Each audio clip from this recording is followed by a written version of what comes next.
on your paper, on your activity sheet, please try this one. Syempre, kailangan may participation kayo.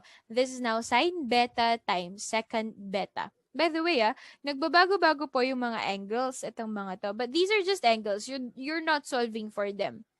They could be beta, alpha, rho, phi, ABC.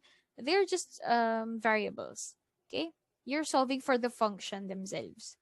Try this one on your activity sheet. I want to see your solution. If you don't get it right, it's fine. I will not speak, but I will do it slowly with you. Okay? Go. Hindi siya graded, pero practice niyo siya.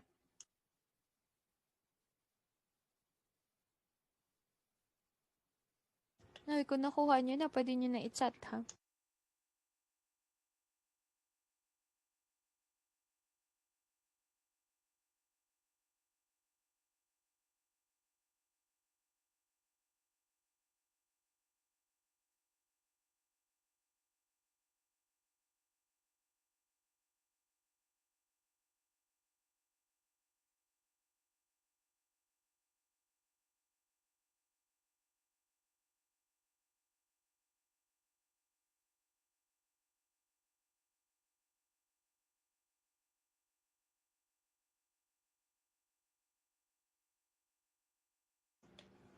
Saan na kayo?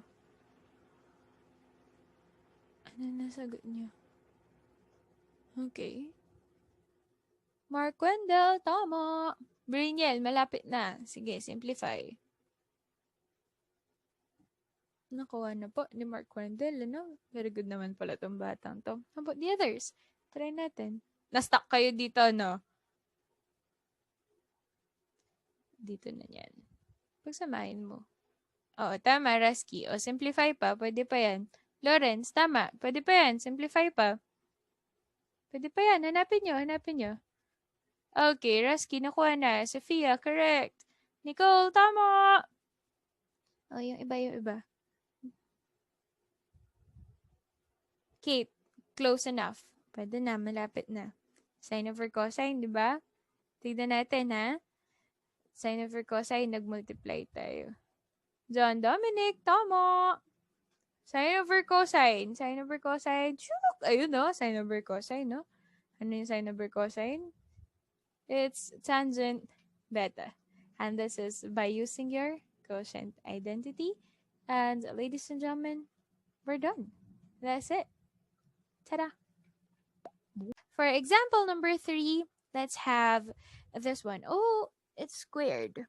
If I will look at my Pythagorean identity, meron akong squared, pero mamaya na lang.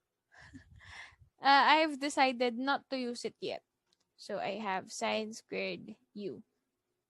Again, you could change any value there. I chose to leave it as such kasi merong mas komplikado kaysa sa kanya. Mas komplikado to. Ma'am, bakit hindi mo i-distribute? Kasi I think I would be able to look for a function that looks like this. An identity.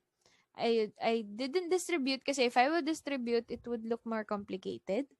That's how I was thinking. That's how I was thinking. Of course, you choose a simpler one. Let's look at that. Kapag meron ka ng plus or minus, tas meron kang 1, you go to your Pythagorean identities. Hanap tayo ng cosecant. Ito. This one, the second one. We have 1 plus cotangent squared theta equals cosecant squared theta. Kailangan natin, cosecant minus 1. Anong gagawin ko? Nasa kabila yung 1. What do I do? What should I do? What I need is cosecant squared minus 1. But what I have is this, 1 plus cotangent squared. What should I do with this now? Tetris. Very good. Very good. Correct. Wonderful. We now transpose. So, cotangent squared theta, may iwan siya dyan. We will transpose 1 on the other side. You'll have cosecant squared theta minus 1. Right? Okay. Kamukha na niya. Cosecant squared theta minus 1.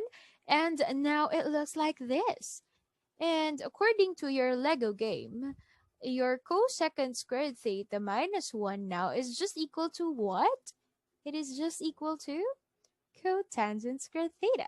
So, instead of writing cosecant squared minus 1, papalitan yan natin siya ng cotangent squared mu.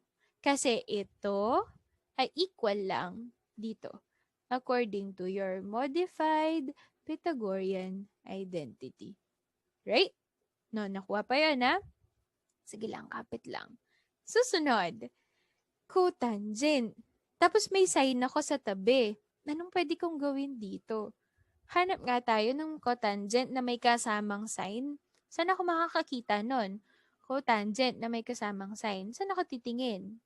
Sa quotient po identities, quotient identities. Very good. We now look at our quotient identity. So, di ba, sine squared mu to. Si cotangent, pwede siyang, ayun. Ito. Pwede siyang cosine over sine. Tama.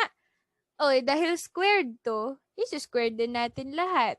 Ibig sabihin, cotangent now could be cosine squared mu over sine squared mu according to your quotient identity. O, ito na meron na tayo. Katulad lang to nung kanina. Anong pwede natin gawin dito niyan? Canceling po. Wonderful. We now cancel sine and sine kasi one is on the numerator, one is on the denominator, and we could cancel them out. And we are just left with our final answer. And our final answer, ladies and gentlemen, is cosine squared mu obtained by canceling. And that's it for your level 2. Level 2